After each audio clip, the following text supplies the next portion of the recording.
हरे कृष्णा। आप सभी का वैदिक विलेज में स्वागत है। और आज हम वापस भगवत गीता कंटिन्यू करेंगे, टेक्स्ट चैप्टर 1 से टेक्स्ट 11। तो मैं प्रभु से रिक्वेस्ट करूंगा कि वो इन्वोकेशन प्रेयर्स स्टार्ट करें।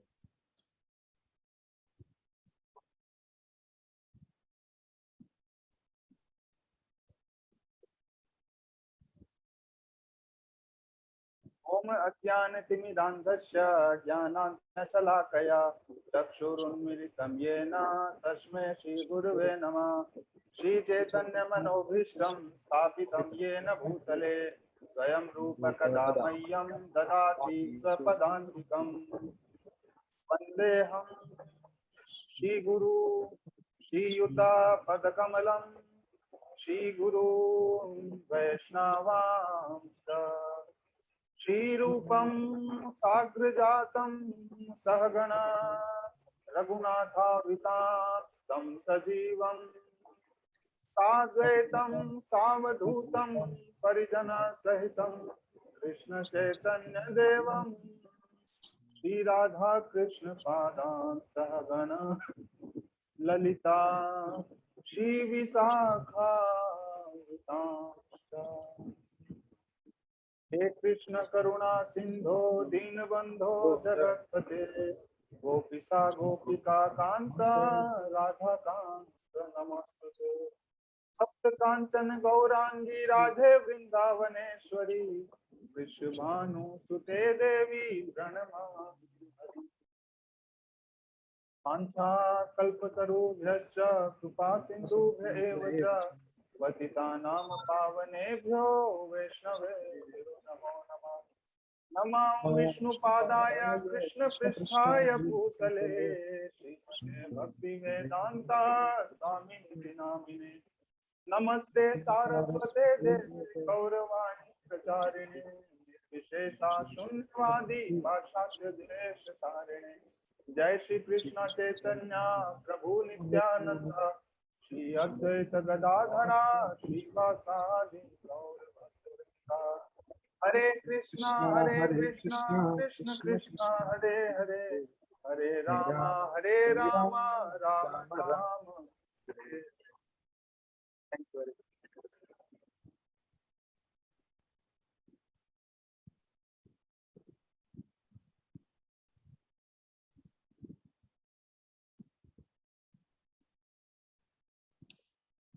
प्रभु, शुड आई स्टार्ट?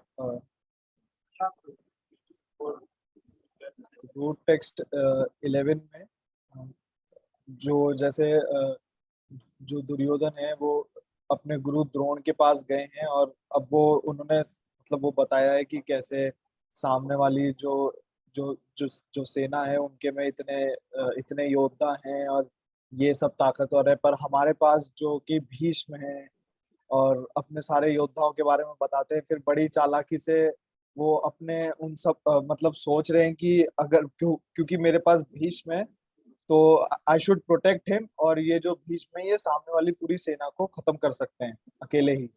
तो इसीलिए वो बता रहे हैं कि कैसे हमें जो पितामह भीष्म है उनको फुल मतलब सपोर्ट देना है हर जगह से, क्योंकि पितामह भीष्म जो है वो फाइटिंग में इतना एंगेज हो जाएंगे कि जो एनिमी है वो उनको कई साइड से एंगेज कर सकता है और उनको हानि पहुंचा सकता है।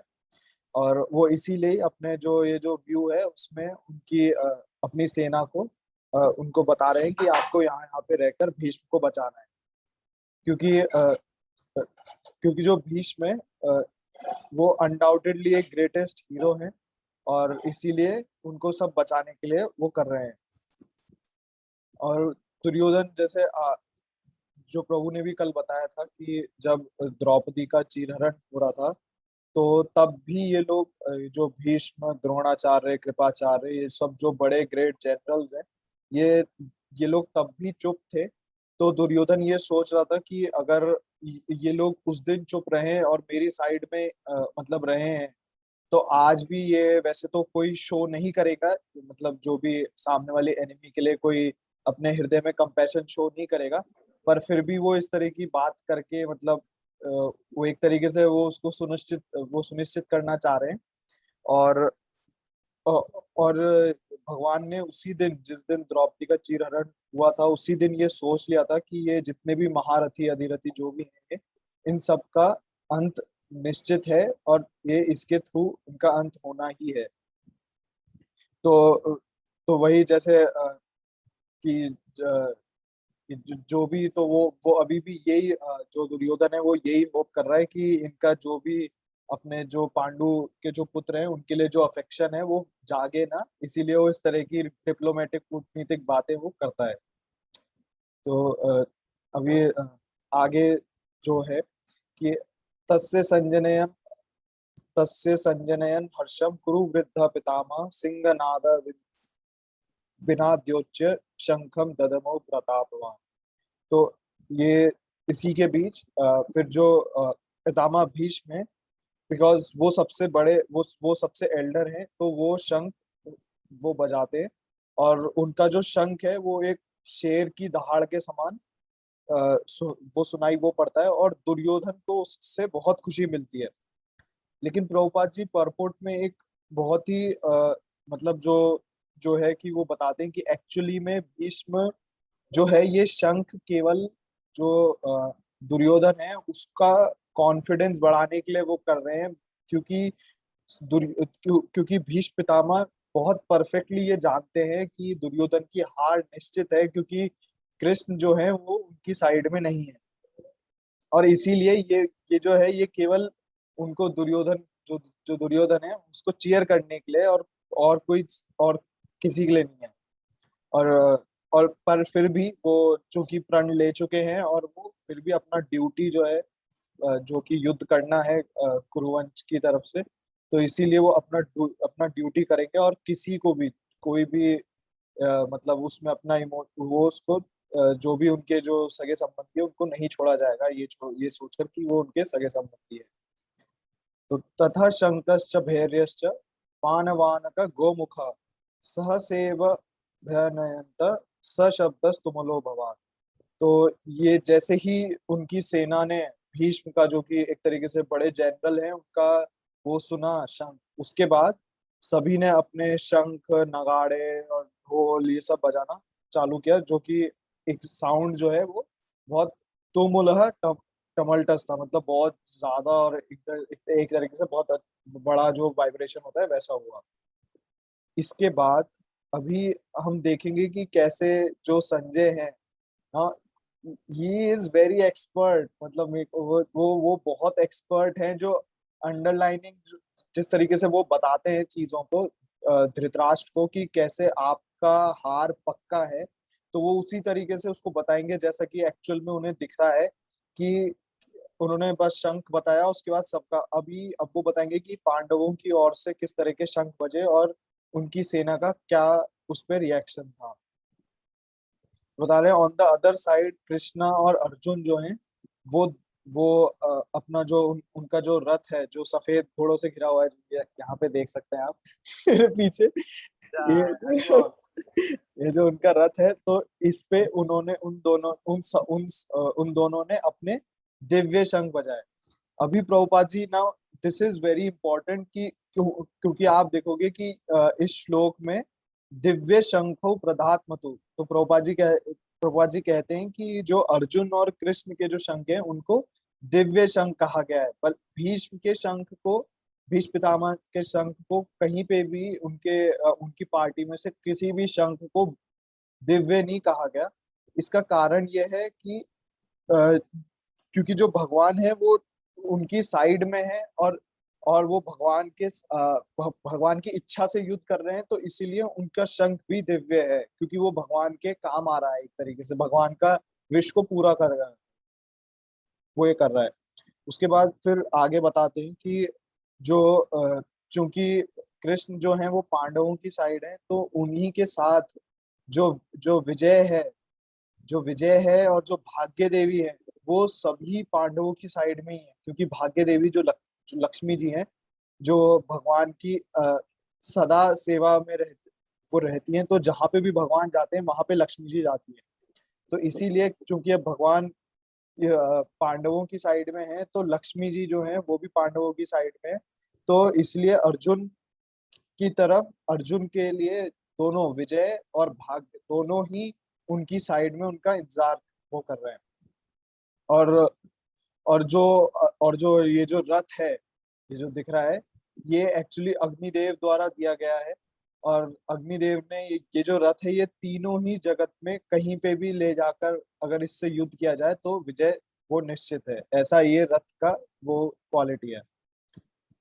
और इसके बाद हर एक शंख का, अभी आप देखो कि कैसे जैसे ऊपर संजय ने वो शंख के नाम नहीं बताए जो जो धृतराष्ट्र की आर्मी में मतलब जो उनकी आर्मी ने बनाए, पर आप देखोगे कि कैसे कृष्ण के और सभी पांडवों के शंख को पूरा डिस्क्राइब किया गया है क्या विद मतलब जो जो उनको बजा रहे हैं उनकी क्वालिटीज के साथ।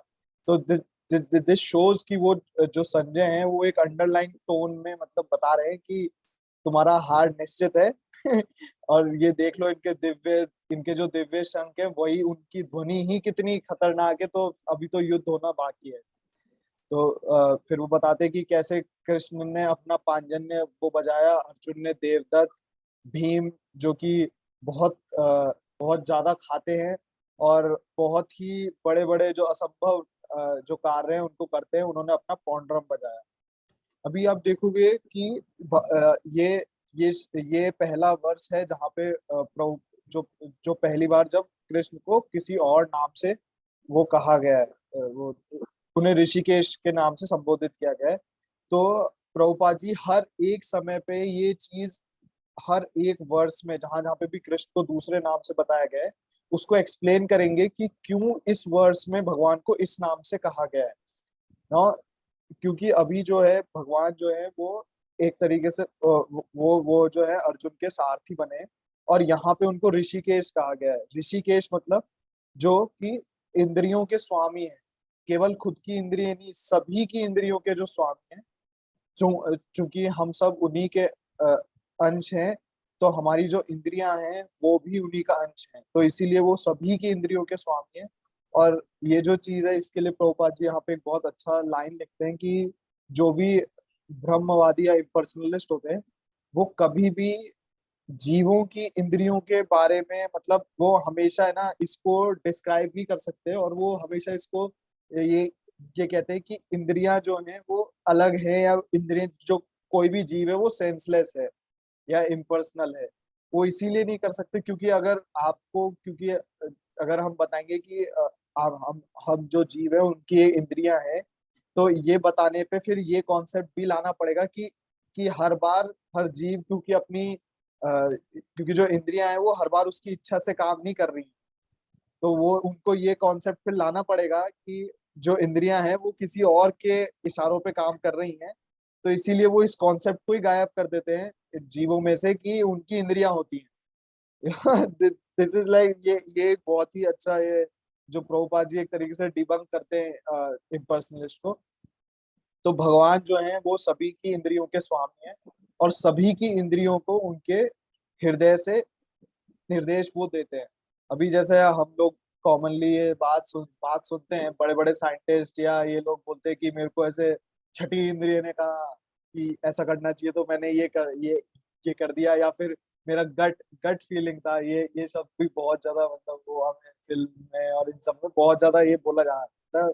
कॉमन लाइफ में भी इसको बड़े बड़े साइंटिस्ट लोग मतलब ऐसे बोलते हैं, जैसे पेनिसिलिन जो एक है बहुत बड़ा आविष्कार माना जाता है, तो उसके जो साइंटिस्ट है तो वो उनकी अगर आप वो पढ़ोगे तो वो ही सेज थिंग्स लाइक कि मेरे को ऐसा लगा कि ये बैक्टीरिया को मारने के लिए मेरे ऐसे मन में ऐसा फीलिंग आया कि मैं ये केमिकल और ये केमिकल मिलाऊं तो ये बैक्टीरिया मर जाना चाहिए। अब भैया ये निर्देश तुम्हें कहाँ से आ रहा है, मतलब कौन दे रहा है ये निर्देश? तो ये जो है ये केवल इन शब्दों से जो वेदों में जो परमात्मा है जो हमारे हृदय में है और हमको निर्देश देते हैं उनको हटाने की कोशिश की गई है। बाकी निर्देश जो है वो भगवान के द्वारा ही आता है, क्योंकि वो ऋषिकेश है, परमात्मा जो जो हमारे हृदय में है वही निर्देश देते हैं। और जो शुद्ध भक्त हैं जैसे कि अर्जुन है, तो उनका तो पूरा उनकी सभी इंद्रियों को डायरेक्टली कंट्रोल पूरा पूरा कंट्रोल भगवान ही करते हैं। जैसे कि हम कई कई डिवोटीज की लाइफ में इस चीज को देख सकते हैं। और यहाँ पे इसीलिए जो कुरुक्षेत्र के युद्ध मैदान में जो अर्जुन के जो दिव्य दिव्य इंद्रियां हैं उनको भगवान स्वयं कंट्रोल कर रहे हैं, और इसीलिए यहाँ पे उन्हें ऋषिकेश कहकर संबोधित किया गया है। और अलग अलग जगह पे वो भगवान को उनके कार्यों द्वारा, जो उनके दिव्य जो लीलाएं हैं उनके द्वारा वो बोला जाता है। जैसे मधुसूदन, जिन्होंने मधु का अंत किया, मधु नामक राक्षस का। गोविंद, गो गो का मतलब गाय या हमारी इंद्रिया, विंद मतलब सुख देना, तो जो गायों को और इंद्रियों को सुख दे वो गोविंद। वासुदेव, क्योंकि वो वो वसुदेव के वहां पर जेल में जन्म लिए, मतलब उन्हें उनके उनके पुत्र के रूप में। देवकी नंदन, क्योंकि देवकी उनकी माँ थी।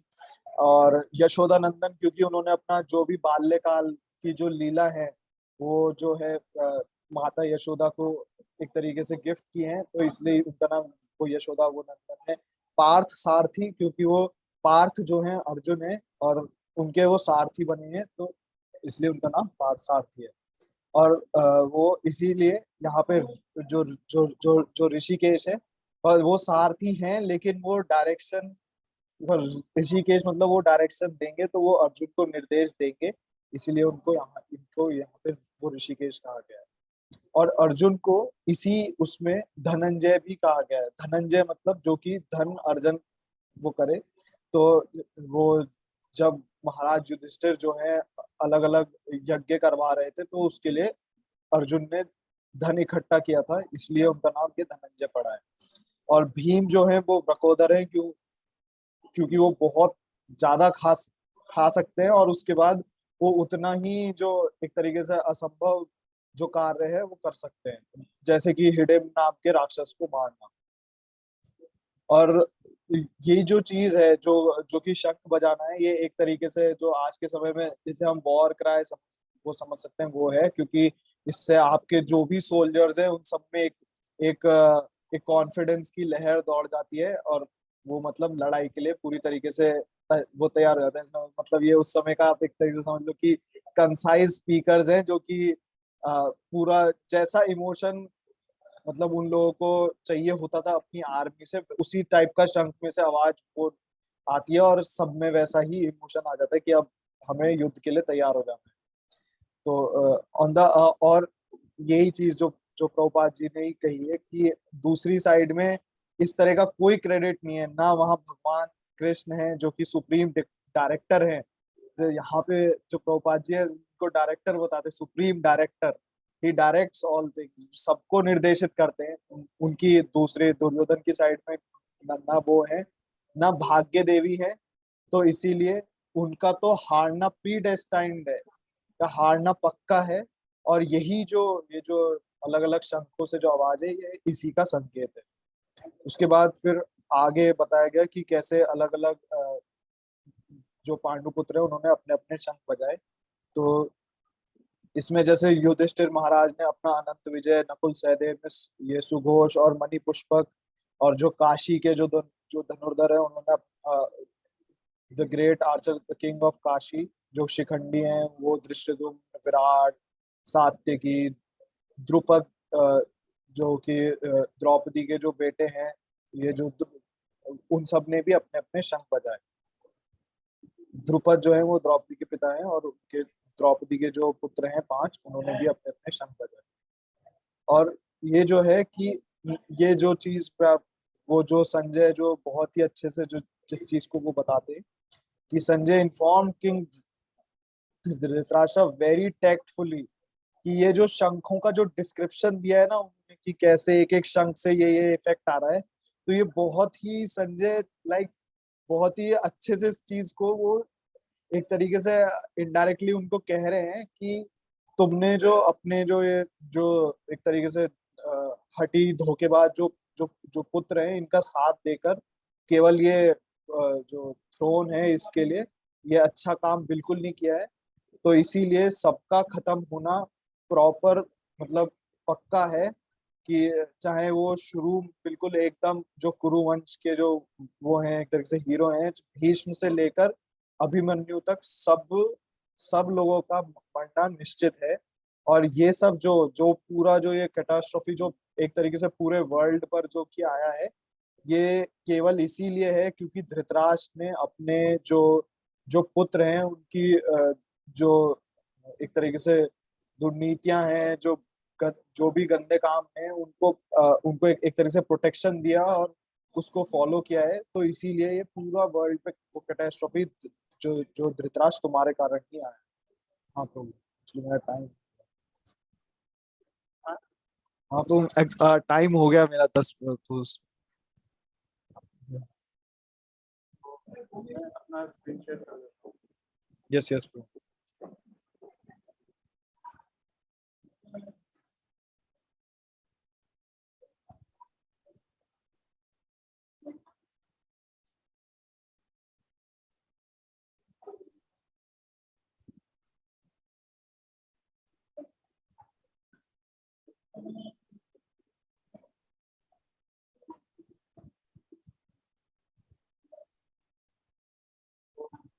हरे कृष्णा। जैसा कि हर्ष प्रभु ने बताया कि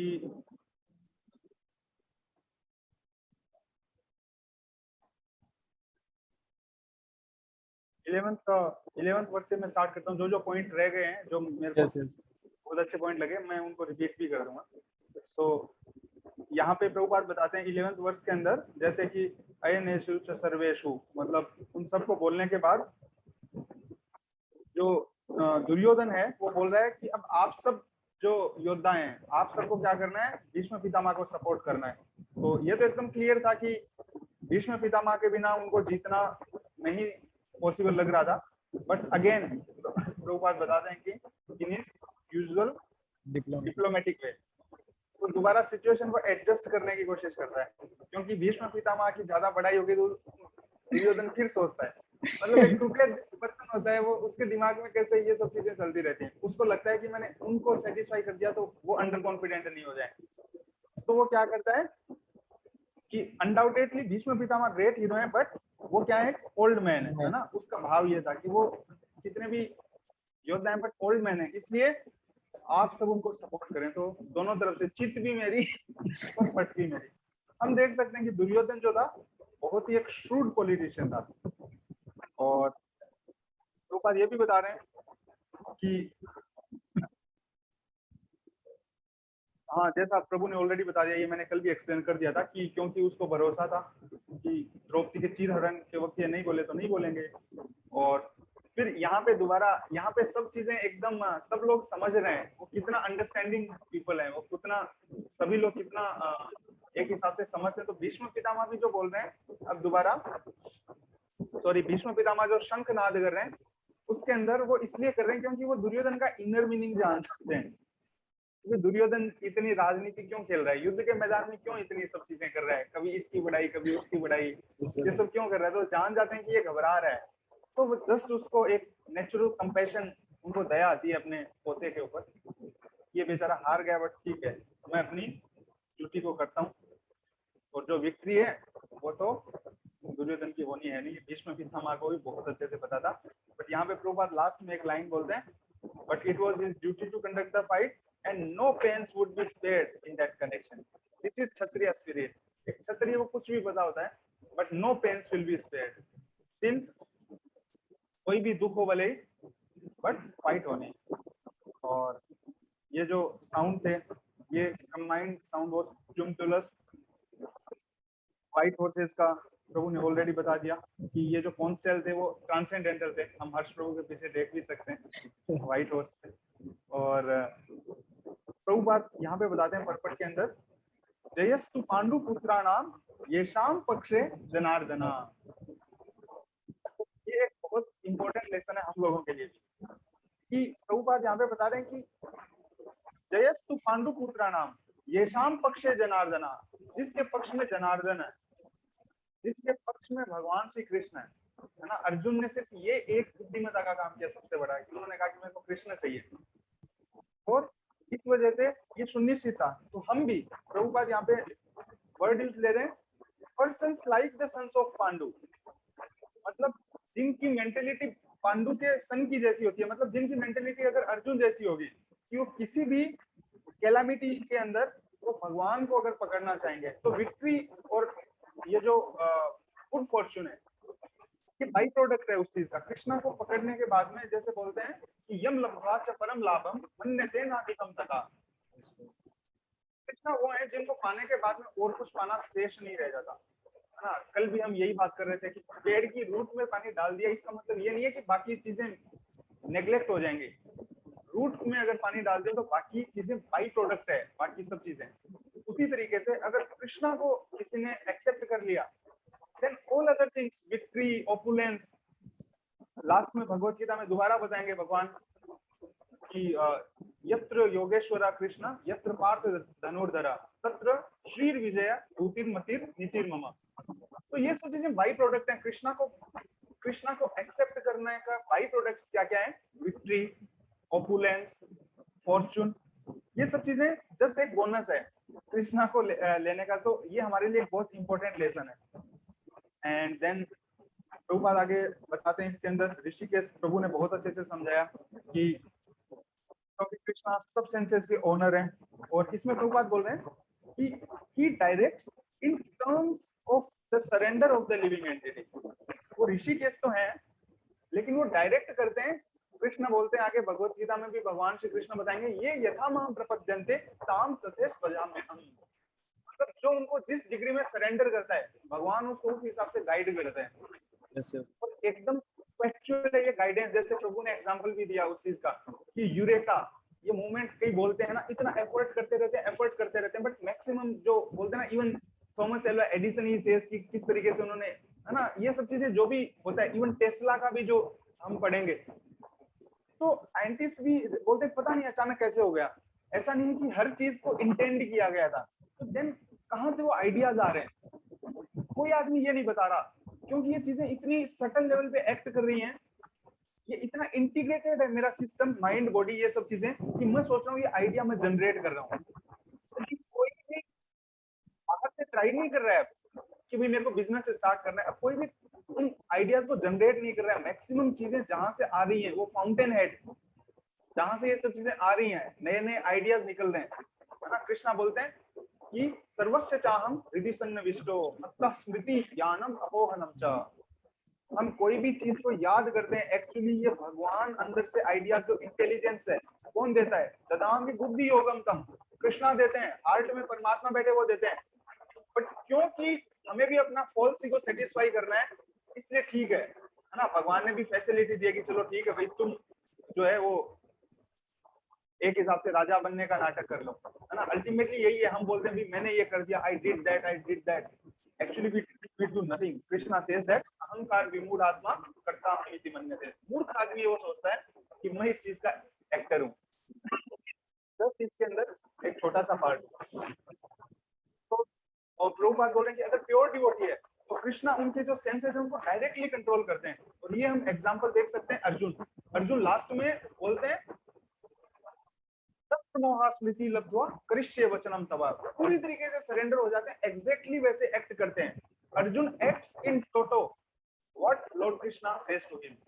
तो हम देख सकते हैं ये प्योर डिवोटी। हम देख सकते हैं श्रीला प्रभुपाद की life, every step is so much dependent on Krishna. Heart attacks आ जाते हैं, यूएस में कोई जानकार नहीं होता है उनका, 70 साल से ज्यादा उनकी एज है।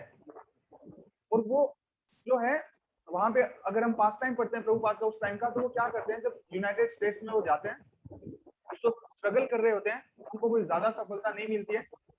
तो वो जो शिपिंग कंपनी होती है उसके ऊपर ज्यादा वो दोबारा कांटेक्ट करते हैं कि चलो भाई इंडिया जाने वाली अगली जहाज कब है। वो यूनाइटेड स्टेट से इंडिया आने का प्लान भी स्टार्ट कर देते हैं, क्योंकि उनको 1 महीने से ज्यादा रुक नहीं सकते थे वो वहां पे। वो महीना खत्म होता है तो जाके इंक्वायरी स्टार्ट करते हैं भाई अगली कब जा रहे हैं, मेरे को जाने का टिकट बनाना है। But till that point he is not hopeless.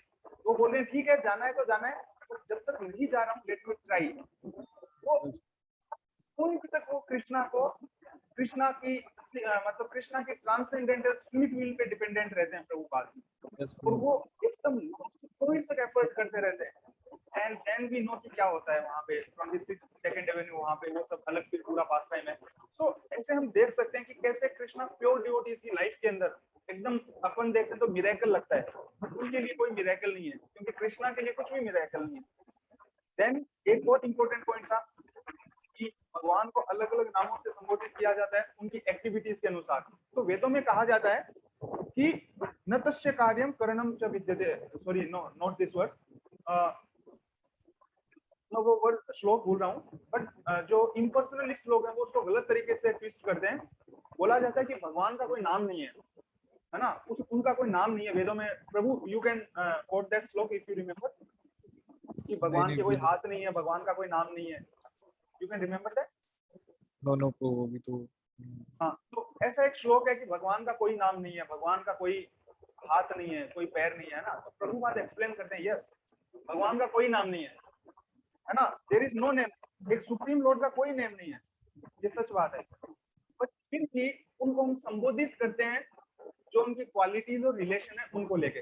इसका प्रभु बात एग्जांपल बता रहे हैं, भगवान का कोई नाम नहीं है बट वो देवकी नंदन है, क्योंकि अपने भक्त को खुशी देने के लिए वो उनके पुत्र के रूप में प्रकट होते हैं। वो यशोदा नंदन है, वो बात तो साक्षी है, वो कृष्ण है। कृष्ण क्यों कहते हैं? क्योंकि वो सुप्रीम अट्रैक्टिव है, उनसे ज्यादा कोई अट्रैक्टिव नहीं है। दैट्स व्हाई भगवान की जो क्वालिटीज हैं उनके बेसिस पे उनको संबोधित किया जाता है। उनके अनंत नाम है, लेकिन साइमल्टेनियसली उनका कोई भी नाम नहीं है। मधुसूदन गोविंद प्रभु ने इसको ऑलरेडी एक्सप्लेन कर दिया अच्छे से कि गॉडेस ऑफ फॉर्चून, और भगवान श्री कृष्ण जहाँ पे है नहीं तो उनकी बर्बादी तो निश्चित थी। एंड ये जो दुर्योधन जो थे, उनकी इतनी खराब बुद्धि की वजह से ये सब युद्ध होना तय हो गया था, और धृतराष्ट्र था वो भी पुत्र मोह के अंदर एकदम पूरी तरीके से अंधा हो गया था। आपने कौन से वर्ष तक बोला था प्रभु? हाँ प्रभु यहाँ से आपको स्टार्ट करना, इसी वर्ष यहाँ से ही करना था वैसे। हाँ, तो यहाँ पे प्रभुपाद बताते हैं इस वर्ष के अंदर कि एक्चुअली जब भीष्म पितामह और दूसरे लोग उनके साथ वाले बजाते हैं, शंख बजाते हैं, तो ये नहीं बताया गया कि जो पांडव होते हैं उनका हार्ट ब्रेक होता है, ऐसा बिल्कुल कहीं भी नहीं आता है। लेकिन जब कृष्ण और उनके साथी जब शंख बजाते हैं तो जितने भी कौरव होते हैं उनका हृदय क्या हो जाता है, एकदम हार्ट ब्रोकन हो जाता है, उनका दिल टूट जाता है सब लोगों का। क्यों? क्योंकि वो दिव्य शंख थे, जैसे प्रभु ने बताया। उनके जो शंख थे उनके नाम नहीं बताए गए, वो दिव्य नहीं थे। लेकिन जब पांडव और भगवान श्री कृष्ण शंख को बजाते हैं, वॉर क्राई करते हैं, तो उनके हार्ट जो है ट्रेम्बल होने लग जाते हैं। और इससे प्रभुपाद बता रहे हैं कि one who take shelter of the supreme lord has nothing to fear even in the midst of the greatest calamity. ये भी हमारे लिए एक बहुत इंपॉर्टेंट लेसन है। तो भगवान श्री कृष्ण का शेल्टर लेता है, एक्चुअली उसको डरने की जरूरत नहीं है। और हम एक दिन पहले भी डिस्कस कर रहे थे, अगर हमें डर लग रहा है तो वो इस चीज का टेस्ट है सिर्फ कि हमने कितनी शेल्टर ली हुई है भगवान की। क्योंकि हम जितनी शेल्टर लेंगे हमें उतना ही एकदम निडर अभयम जो है, अभयम समसिद्धि, अभय जो है वो पहली चीज है भगवान को सरेंडर होने का, है ना। और ये हम अगेन मैं बोलूंगा शिला प्रभुपाद की लाइफ से देख सकते हैं, उनके इतने वीडियोस, उतने लेक्चर्स, उनको कभी भी एक चीज जो मैंने देखी, नोटिस किया, उनको कभी भी फियरफुल या उद्विग्न सिचुएशन में नहीं देखें। ही इज ऑलवेज फियरलेस, एकदम उनका सर एकदम ऊपर रहता है, ऐसे रहते हैं प्रभुपाद, और हमेशा एकदम फियरलेस रहते हैं वो। और कभी भी एकदम जैसे उद्विग्न, सदा समुद्विग्न ध्यान, हम जैसे इतना परेशान हो जाते हैं। हम देखते हैं प्योर डिवोटी, तो ये प्रैक्टिकल भी हम साथ में देख सकते हैं। जैसे प्रभुपाद बोल रहे हैं परपट में, एक्चुअली प्रभुपाद की लाइफ का सबसे एक इम्पोर्टेंट एस्पेक्ट ये है कि वो जो टीचिंग बोल रहे हैं वो हम एज इट इज उनकी लाइफ में भी देख सकते हैं, है ना। That's why he command so much respect. Srila Prabhupada की टीचिंग्स में कुछ भी ऐसा नहीं मिलता कि भाई ठीक है ये थ्योरी के अंदर तो है, बट प्रैक्टिकल में चलो ठीक है थोड़ा एडजस्टमेंट होता है तो थोड़ा बहुत कुछ अलग करना पड़ता है। No, he is not that kind of person. Perfect walk the talk and talk the walk. Yes, हम देखते हैं he whatever he writes, he practices in toto. एक वर्ड होता है इन टोटो ही प्रैक्टिसेस, मतलब एब्सोल्युटली कोई ऐसी लाइन ही नहीं है उनके परपट के अंदर जो उन्होंने लिखी और वो खुद फॉलो नहीं करते हैं उस चीज को, है ना। भगवान के ऊपर फिर कोई भी लाइन को उठा लो, भगवत गीता, भागवतम, लेक्चर, है ना। दैट्स व्हाई चैतन्य महाप्रभु बोलते हैं अपने आचार्य प्रभु जीवेरे सिखाई। Srila Prabhupada is the perfect example of that. कि किस तरीके से आचार और किस तरीके से प्रचार होना चाहिए। अगर श्रीला प्रभुपाद हमारे ऊपर कृपा करें, उनका ये जो डिवाइन ट्रांसेंडेंटल क्वालिटीज हैं, उनका फ्रैक्शन अगर वो हमारे ऊपर कॉजलेस मर्सी के तौर पे अगर बेस्टो कर दें, तो हमारी लाइफ सक्सेसफुल हो जाएगी। आई थिंक प्रभु टाइम शायद कम ही बचा है, तो 2 मिनट ओनली रिमेन। अच्छा ब्रो। मेरी स्क्रीन पे शो कर रहा है 2 हाँ मिनट। हाँ ब्रो। तो प्रभुपाद की एक ग्लोरी बता देता हूँ प्रभु में। Yes yes quickly. वो अभी प्रभुपाद पे कॉइन वो मतलब सब पे बनाते हैं, तो उस पे एक कॉइन वो आ रहा है अभी, उस पे प्रभुपाद की फोटो बनाएंगे वो उनकी ऑनर में। प्रभु सॉरी, वो कॉइन होते हैं ना जो मतलब रेस्पेक्ट के लिए कॉइन के पीछे वो करते हैं ना, मतलब फोटो लगाते हैं किसी का। हाँ वो इंडियन तो गवर्नमेंट कर रही है। ये 125th बर्थ एनिवर्सरी है श्रीला प्रभुपाद की। अब सॉरी, तो नॉट वो बर्थ, प्रभु pure devotees appear, they do not take birth, so appearance है 125th उनका। अच्छा हाँ, तो कोइन भी है, और उससे पहले जो शायद 100 ईयर था, तो इंडियन गवर्नमेंट ने जो स्टैंप होता है अपना जो, वो भी जारी किया हुआ है। Actually Prabhupada life is so glorious. हम भी एक अलग से प्लेलिस्ट रख सकते हैं प्रभु, जैसे यस यस ब्रो। 6 दिन हमारा डिस्कशन होता है, 6 दिन में से 1 या 2 दिन हम प्रभुपाद के पास टाइम, ठीक ठीक। ये उनका 125th अपीयरेंस डे भी है, और अभी अगस्त में शायद आने भी वाला है। अगस्त में ही है ना जन्माष्टमी और प्रभुपाद का appearance day. Yes yes bro. तो हम 2 महीने तक ये कर सकते हैं कि एक दिन हम सिर्फ 6 में से 1 दिन सिर्फ उनके पास टाइम डिस्कशन के लिए ठीक है ठीक। रिजर्व कर सकते हैं कि सब लोग शेयर करेंगे। What do you say about it? ठीक ठीक। और एक्चुअली मैं आप लोगों को एक लिंक भी बता दूंगा जहाँ पे मतलब उनके पास टाइम्स का पूरा एक तरीके से जो जो डिवोटीज ने कहा है, तो वो पूरा एकदम वो अच्छे से उन्होंने मतलब वो पूरा एक्सप्लेन है। हर डिवोटी का इंटरव्यू है, प्रभुपाद जी के साथ उनका हाँ, इंटरेक्शन रहा। इनफैक्ट मैं भी जो वाणीपीडिया है वहां पे भी आप यस जा यस सकते हो। यस। आप उन्हीं की बात कर रहे हैं क्या? हाँ हाँ यस यस वाणीपीडिया। हाँ। एक ये 2 चैनल्स बहुत इंपॉर्टेंट है, एक वाणीपीडिया और एक हियर श्रीला प्रभुपाद। तो हियर श्रीला प्रभुपाद पे परफेक्ट हर ऐसे प्ले सारे लेक्चर्स की जो भी उन्होंने कहा है सबका ऑडियो है विद परफेक्ट देयर प्लेलिस्ट, मतलब पूरा कंप्लीट प्लेलिस्ट के साथ। जैसे मतलब भागवतम पे अगर फर्स्ट श्लोक पे 15 बार उन्होंने कहा है अलग अलग जगहों पे, तो ऐसे 15 टाइम्स मतलब पूरा उनके वो है, मतलब वो एक बहुत ही अच्छा चैनल है। So let us Prabhu, let us do this. अगली बार से आप एक दिन डिसाइड कर लो, कोई भी फ्राइडे या जो भी, उस दिन हम सिर्फ प्रभुपाद की लीलाओं को डिस्कस करेंगे। Yes yes bro. तो Friday is fine. Yes bro. Okay then Friday को हम वही